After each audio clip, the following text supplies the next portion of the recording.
আসসালামাইকুম প্রিয় দর্শক মন্ডলী ভাইয়েরা, এই মুরগিগুলোর জাত হলো পৃথিবীর সবচেয়ে ক্ষুদ্র জাত। এটা মালয়েশিয়ান শিরোমা। তো একটা মারা গেছে, এগুলো আমার ছোট ভাই আনছে, মিরপুর বাজার থেকে কালেকশন করছিল। তো ভাইরাস অ্যাটাক করে একটা মারা গেছে। তো বাজার থেকে মুরগি কিনলে আপনারা এক সপ্তাহ অবজারভেশন করবেন, আলাদা খাঁচায় রাখবেন,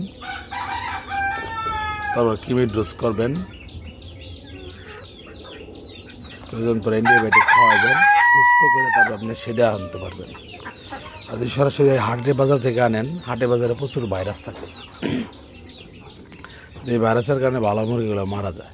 তারপর ছোটো ভাই আনছিল, এটার সাথে মিক্স রাখছিল মুরগি, এই ইন্দোনেশিয়ান কালো মুরগিগুলা, ওটার নাম হলো কাদারনাথ মুরগি আনছিল, ওটার সাথে ভাইরাস ছিল। তো একটা ডেকি মারা গেছে, এখন একটা ডেকি আছে, একটা মোরগ আছে। দেখুন কত ছোট মুরগি, পৃথিবীর ছোট জাতের মুরগি হলো এই শিরোমা, মালয়েশিয়ান শিরোমা। সবাই ভালো থাকবেন, সুস্থ থাকবেন। আসসালাম।